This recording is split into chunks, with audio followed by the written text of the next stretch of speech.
విజయశ్రీ గారు, ఈరోజు అమ్మవారు పుస్తక రూపంలో ఎవరింటికి వెళ్తుందో మీరు లాటరీలు లక్కీ డ్రా తీయండి. తప్పకుండానండి. ఈ ఈ లాటరీ అనేది మనం పెట్టిన ప్రధాన ప్రయోజనం ఏమిటంటే అమ్మవారి అనుగ్రహం అందరి మీద ఉంటుంది. ఎందుకంటే అపారమైంది కనుక, దానికేమీ లిమిట్ అంటూ ఉండదు కనుక. కానీ గుళ్ళో ఉన్న వాళ్ళు వేరు, గుడికి వెళ్ళే వాళ్ళు వేరు, గుడికి దారిలో ఉన్న వాళ్ళు వేరు. 3 రకాల భక్తులు ఉంటారు. ఏమిటండి ఇంకొకసారి చెప్పండి. గుడిలో ఉన్న భక్తులు వేరు, గుడికి వెళ్ళాలని సంకల్పించే వాళ్ళు వేరు. ఇంట్లో ఉండి గుడికి వెళ్ళాలని అనుకుంటూ ఉంటారు. కానీ గుడికి దగ్గరలో ఉన్న భక్తులు వేరు.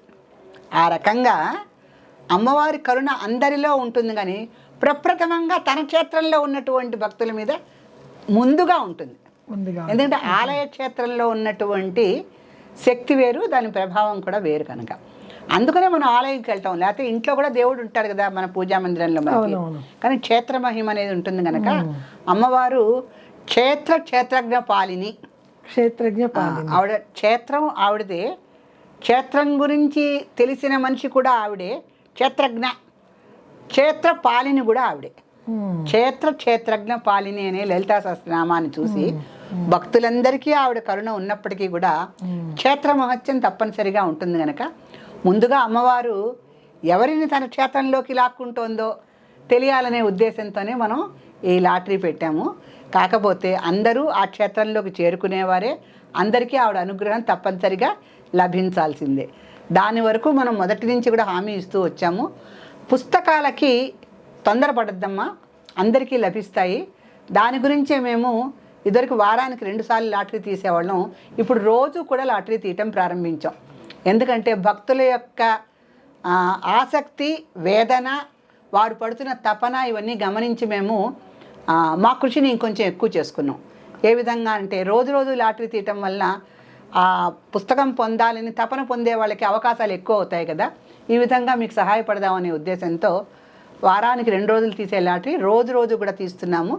ఈ అవకాశాన్ని మీ అందరూ సద్వినియోగం చేసుకొని పుస్తకం దొరికింది అని సంబరపడి గూట్లో పెట్టే వాళ్ళకైతే అమ్మవారి అనుగ్రహము లభించదనే చెప్తాను నేను.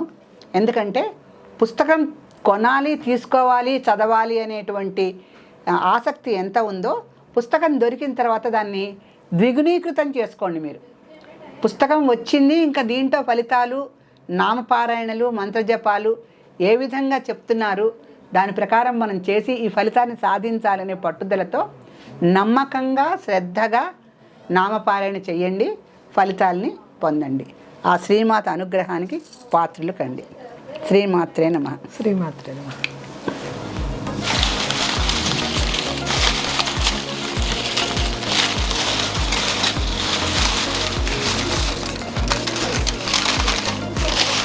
మూక కవికి అమ్మవారు ఎలా కరుణించిందో మన భక్తులందరికీ కరుణించాలండి. ఎందుకంటే మూక కవి కూడా ఆలయంలో ఉంటేనే క్షేత్ర మహత్యం చూపించింది కదా.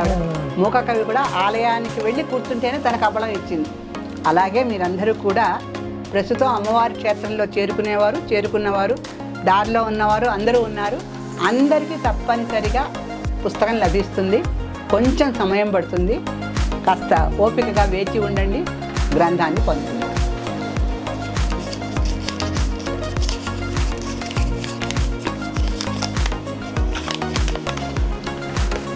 శ్రీమాత కరుణా కటాక్షాలు పొందినటువంటి వ్యక్తి రమాదేవి H4P అని ఇచ్చారు ఆవిడ. అమ్మ రమాదేవి, నువ్వు అమ్మవారి అనుగ్రహానికి పాత్రాలు అయ్యావు. ఈ లలితా సహస్రనామం సరళ వ్యాఖ్య గ్రంథం నీకు త్వరలో అందుతుంది. పుస్తకం తీసుకున్న తర్వాత మేము పదే గుర్తు చేస్తున్న విషయాన్ని గుర్తుపెట్టుకొని పుస్తకాన్ని శ్రద్ధగా నమ్మకంతో మొత్తం ఆమూలాగ్రం ముందు చదవండి.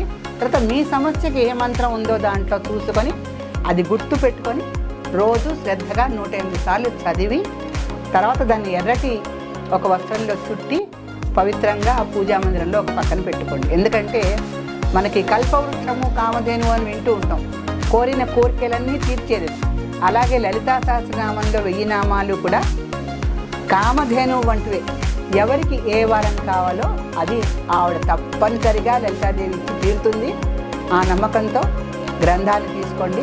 చక్కగా మీకు కావాల్సిన నామాన్ని ఎంపిక చేసుకొని సాధన చేయండి, ఫలితాన్ని పొందండి. రమాదేవి గారు, మీరు అభినందనీయులు. అమ్మవారి ఆశీర్వాదం మీకు దొరికింది.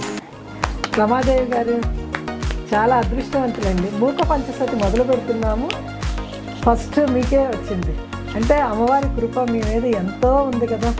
మీరు శ్రద్ధగా మూక పంచసతి వినండి, అర్థం చేసుకోండి, మంత్రపఠనం చేస్తూ ఉండండి. చాలా సంతోషం అండి. శ్రీమాత్రే నమః.